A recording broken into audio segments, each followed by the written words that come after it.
Oh, I'm taller than I thought. Woo! Am I in frame this time? Kind of. There we go. What is this video? Hello, my beautiful boring people. Welcome back. My name is Victoria, and I don't know what I'm going to call this segment because I'm like half a month late to my July wrap up, but also it's morning and I didn't feel like putting on makeup today, at least not yet, and I have my morning beverage of choice. So we're gonna call this Victoria's Morning Review Corner because I'm not a 32-year-old lady yet. Let me know if you get that joke. So I'm just gonna go to my Goodreads on my phone, and I have a little list that I can sort by date read because I'm going to go over all of the things that I read in July in order. Or rather, I should say all of the things that I've read and finished in the month of July. Not necessarily things that I only read during July. You know what I mean. You'll get it. So starting on July 1st, I finished the ThreeBody Problem, Remembrance of Earth's Past, number 1, by Cixin Liu, or Liu Cixin, or however you say this name, because it's translated from Chinese. It's super popular over there, and it's a really new, interesting take on sci-fi. I'll try to find the other videos that I've made on this because I'm definitely going over some stuff that I've already gone over. But I gave this 4 stars just because... Oh wait, maybe I didn't give it 4 stars. Oh no! I can't see the ratings unless I click into the book. Okay, just kidding. I gave the ThreeBody Problem 3 stars, not 4 stars. But it is a really decent read. It's just, you need background information. You have to have knowledge of China from the 1960s to really up through the 90s in order to fully grasp what's going on here, and it's not included in the book. You just have to have cultural knowledge to fully grasp the weight of what's happening. It's a really interesting take on science fiction because it is true science fiction. We have the laws of physics being explored along the lines of an alien race and computer game sort of thing going on. It's an interesting read if you like that sort of stuff. I think you'll like it even more if you have a grasp on that kind of knowledge, because it's really interesting the way that they're bending the rules here. Or maybe they're not even bending them. I don't know. I don't have a physics degree. On July 2nd, I finished Vicious by V.E. Schwab. A very, very good book. I give it 5 stars. We have Victor and Eli. They start out as college students, and they're just trying to do this really cool project, and then one of them goes, hey, you know what would be cool? Bringing ourselves to a death experience, but bringing us back, because those people, according to all of this information that I've pulled from hospital records, those people who have been dead just a little bit come back with superpowers. And then stuff gets weird, and after some near-death experiences, they do indeed get superpowers, and you have this dialogue between these two characters and more that come in later that's more of a moral gray area, like, is this right? Is this wrong? Is treating people this way a good thing? Is being able to have these superpowers a good thing? Should you really try to cheat death? I don't know. You should read the book. I loved it. And then, shortly after that, I finished on July 3rd, Vengeful, which is Villains number 2 by Victoria Schwab, which is the sequel to Vicious. We have our characters from the first book going on more adventures in the second book. It's really fun. We also get, well, I'm not going to talk about the sequel because that would possibly involve ruining the first one for you, so read The Dust Jacket if you want more information on that one. I loved it as well, gave it 5 stars too. It's a really solid sequel. On July 5th, I finished Court of Shadows, which is House of Furies number 2 by Madeline Rue. And I really enjoyed this series. Gothic Horror, it's a sequel. The next day, I also finished Tomb of Ancients, which is House of Furies number 3. I'm not going to say much about them. If you like the first one in the House of Furies series, they're really good continuations. July 7th, I finished The Girl at Midnight, which is from Melissa Gray's Girl at Midnight series, and this is number 1. Did I give this 3 or 4 stars? I gave this 3 stars. It was tolerable because I actually read this via audiobook format, and I did enjoy the audiobook to a degree. It's about a magic system that's hidden from the world, but it's set in the real world, and you have bird people and lizard people who probably had a common ancestor, but they're at war with one another, and they're trying to hide everything from the humans in the real world, but one human was kind of adopted by the bird people because they found her in a library and she'd been holed up in a library for a while. And I won't go into much more than that because spoilers. But it's very much young adult fiction, and it just wasn't my jam. If I had been more in the mood for it, then perhaps maybe, but I wanted more on the magic system of this world and not love stories and other interests. Meh. On July 8th, I finished The Shadow Hour, which is the second installment in the Girl at Midnight series. Again, meh. Doesn't really go into nearly as much world building as I would have preferred. Whatever. Also in audiobook format. Next I read We Are the Ants by Sean David Hutchinson, and I absolutely loved this book. It goes into the idea of why are we here, why do we exist, why should we go on? And it really explores that topic.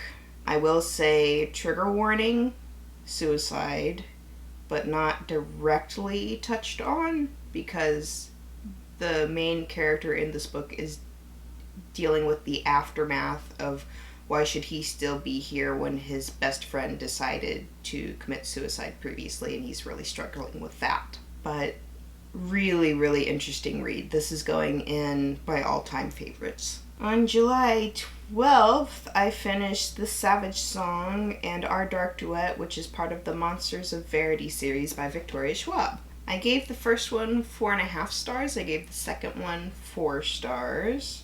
If you're looking for a twist on what makes a monster and what makes a man, you would consider reading this book. I mostly skimmed it. It's somewhat dark.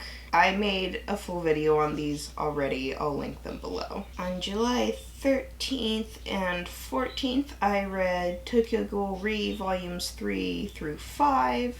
It's a continuation on the Tokyo Ghoul series, which is the sequel, is the read part. I've already talked about this a few times. I'm not sure that I really like the continuation of the story that we decided to go with, but I'm along for the ride because I really liked Tokyo Ghoul. I just am not super loving the sequel, just because I'm not interested in the perspective that it's being told from, because I was so invested in the first series. But we'll see if it gets better as it goes on. On July 15th, I finished Nevernight, which is number 1 in the Nevernight Chronicle by Jay Kristoff. And oh my god, I cannot say enough good things about this book. I absolutely loved it, except for maybe the first bit of the opening. I've already gushed about this book. I will link the full review that I did for it down below. And yes, the Nevernight Chronicle is definitely going into my all-time favorites. On July 16th, I read Tokyo Ghoul Re Volumes 6 through 9. Again, continuation of the series. Not super thrilled with it, not hating it. And I'm probably going to wait for the rest of it to be released before I read the rest of it, just so I can finish binging it and get it all in one go. It's getting better. Volume 9 is definitely getting much more interesting, but again, not as engaging as Tokyo Ghoul was for me. On July 17th, I finished Prince of Thorns, which is #1 in the Broken Empire series by Mark Lawrence. I gave it 3.8 stars. This isn't typically a kind of book that I would enjoy. Parts of it were hard to get through. It's really more of a story of the character Jorg, and it's his point of view of what's going on in the world, and you follow his story, but you don't really know what's happening in the world, and you get that in bits and pieces. I'm a person who enjoys heavy world dev and heavy character development, but I don't really feel like I got heavy character development either, because it's just like, what is this guy doing right now? And a little bit of backstory. I want to get invested. I need all of it. If you like Game of Thrones, you're probably gonna like the Broken Empire series, because nothing's sacred, and murder is a main motive here. There's a lot of death going on. There you go. Next, we have Girl, Wash Your Face by Rachel Hollis. Thankfully, I had this in audiobook. I'm not sure I would have finished it if I had it in physical form. I did not enjoy it. I gave it 1.5 stars. Basically, the two main themes are: get yourself a tribe of like-minded people that will only lift you up and sometimes call you out on your crap, but dear Lord, you need your tribe. And then number 2, just be strong. You have control over your life. You can fix it. Just be strong. And while these things aren't bad things, it was a bunch of chapters that, at the end of the day, that's what it came down to. There wasn't a whole lot of difference of opinion. I kind of did a summary of it chapter by chapter on my Goodreads because, I did not enjoy it. I'll just leave the link below. July 19th, I finished The Near Witch by Victoria Schwab. I gave it 4 stars. I loved a new take on classic fairy tales. It's new in and of itself. It follows a typical fairy tale storyline. It's nothing new, but it was a really solid, enjoyable read. I probably will reread it in the future. Is it going into my all-time favorites list?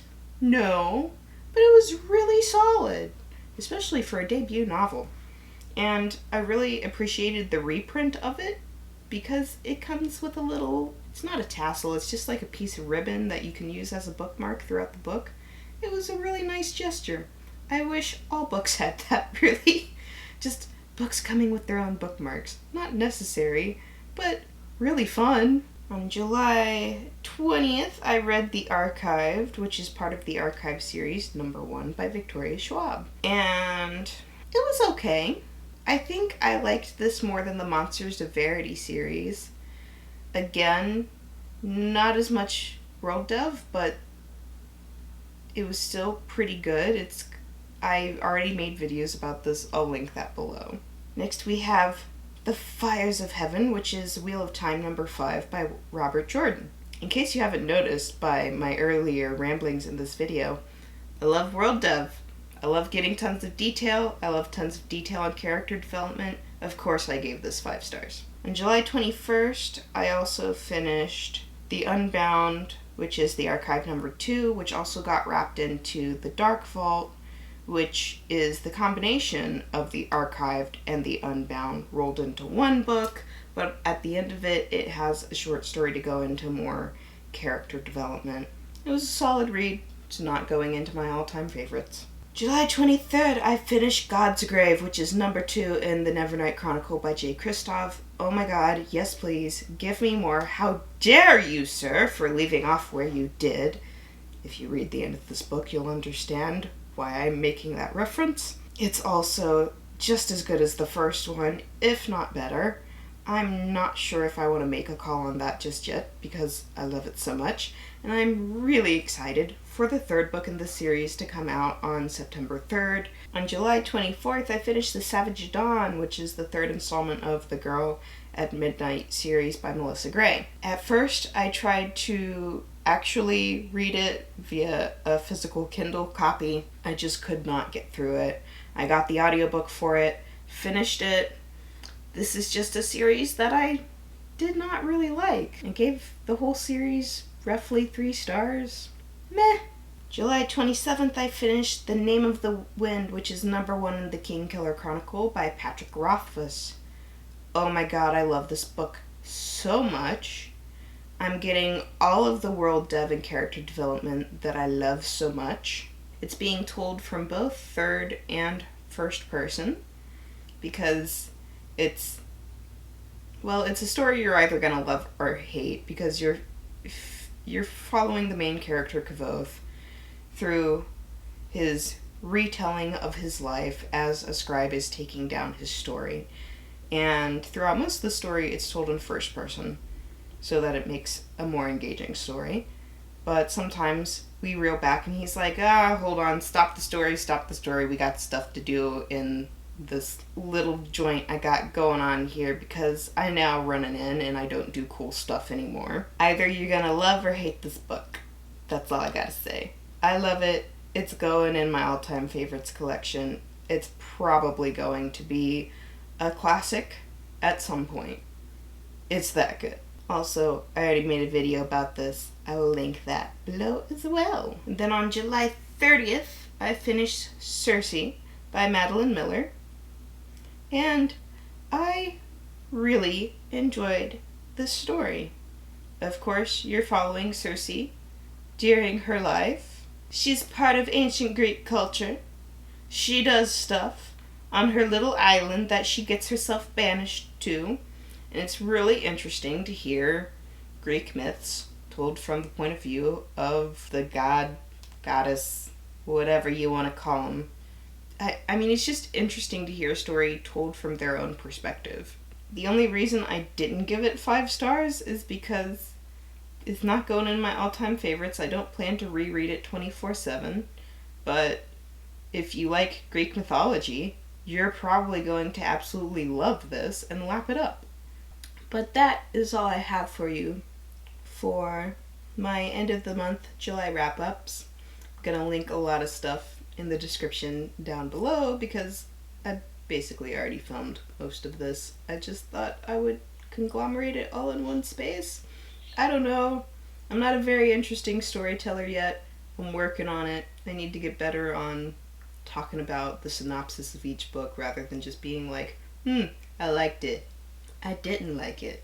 But if you're invested in me as a person and you just want to know my thoughts on stuff, then I guess this video got the story down.